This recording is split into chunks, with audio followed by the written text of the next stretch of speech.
Hi, ഇന്ന് നമുക്ക് soya roast ഉണ്ടാക്കാം. സോയ റോസ്റ്റ് ഉണ്ടാക്കുന്നതിന് 2 കപ്പ് സോയയാണ് ഉപയോഗിച്ചത്.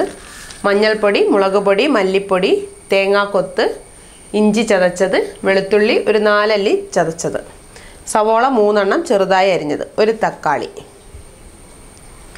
സോയ ചൂടുവെള്ളത്തിലിട്ട് ഒരു 20 മിനിറ്റ് ചൂടുവെള്ളത്തിലിട്ട് വെച്ചതാണ്. അത് നന്നായി കഴുകി വെള്ളം ഒഴിവാക്കി വൃത്തിയാക്കി എടുത്തതാണ്. ഇനി ഇതിനകത്തേക്ക് നമുക്ക് അല്പം മഞ്ഞൾപ്പൊടി,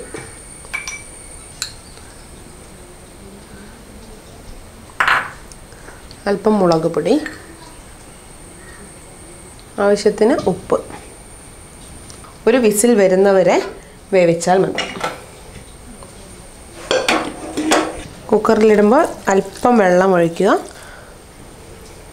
എന്നിട്ട് നന്നായി അടച്ചു വെച്ച് വേവിക്കുക.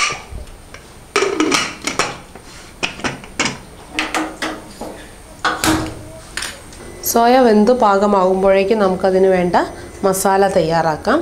മസാല തയ്യാറാക്കുന്നതിനായി ആദ്യം തന്നെ ഒരു ഇരുമ്പ് ചട്ടി അടുപ്പിൽ വയ്ക്കുക. ചട്ടി നന്നായി ചൂടായിട്ടുണ്ട്. ഇനി അതിലേക്ക് അല്പം വെളിച്ചെണ്ണ ഒഴിക്കാം.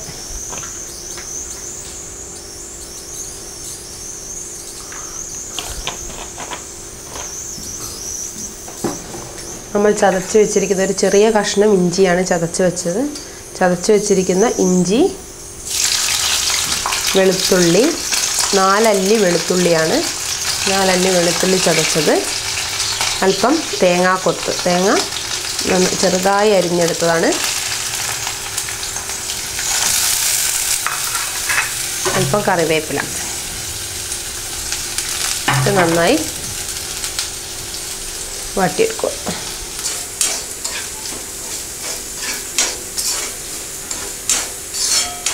സോയ വെന്ത് ഒരു വിസിൽ വന്നിട്ടുണ്ട്. സോയ ഓഫാക്കിയിട്ടു.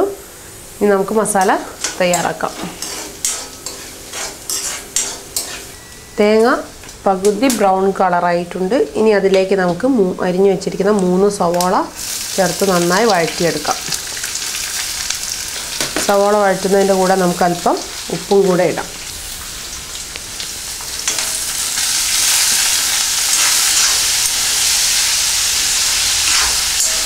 ഇനി അതിലേക്ക് നമുക്ക് നടുകെ ചീന്തി വെച്ചിരിക്കുന്ന 2 പച്ചമുളക് ചേർക്കാം. എന്നിട്ട് ഉള്ളി നന്നായി ബ്രൗൺ കളറാവുന്നത് വരെ വാട്ടിയെടുക്കുക.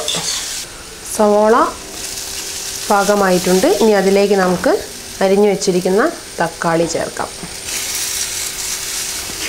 തക്കാളി നല്ല പേസ്റ്റ് പരുവം ആവുന്നത് വരെ നന്നായി വഴറ്റുക. സവോളയും തക്കാളിയും ഏകദേശം പാകമായിട്ടുണ്ട്. ഇനി അതിലേക്ക് നമുക്ക് മഞ്ഞൾപ്പൊടി 1/4 ടീസ്പൂൺ, മല്ലിപ്പൊടി ഒരു 1/4 ടീസ്പൂൺ, മുളക് പൊടി 2 ടീസ്പൂൺ, പെരിഞ്ജീരകപ്പൊടി 1/4 ടീസ്പൂൺ,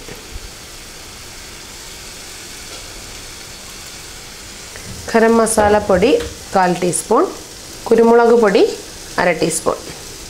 എന്നിട്ട് നന്നായി വഴറ്റുക. പൊടികളുടെ എല്ലാം പച്ചമണം മാറുന്നത് വരെ നന്നായി വഴറ്റുക. ഇപ്പോൾ പൊടികളുടെ എല്ലാം പച്ചമണം നന്നായി മാറിയിട്ടുണ്ട്. ഇനി അതിലേക്ക് നമുക്ക് വേവിച്ച് വെച്ചിരിക്കുന്ന സോയ ഇടാം. സോയയിൽ അല്പം വെള്ളമുണ്ട്, അത് നന്നായി വരട്ടിയെടുക്കുക. ഇനി ഇതിലേക്ക് അല്പം മല്ലിയിലയും കറിവേപ്പിലയും ചേർക്കാം.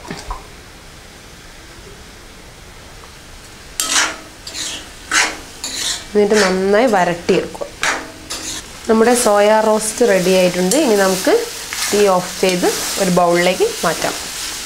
സോയ റോസ്റ്റ് തയ്യാറായി. എളുപ്പത്തിൽ ഉണ്ടാക്കാൻ പറ്റുന്ന ഒരു വിഭവം തന്നെയാണ്. എല്ലാവരും ട്രൈ ചെയ്ത് നോക്കുക.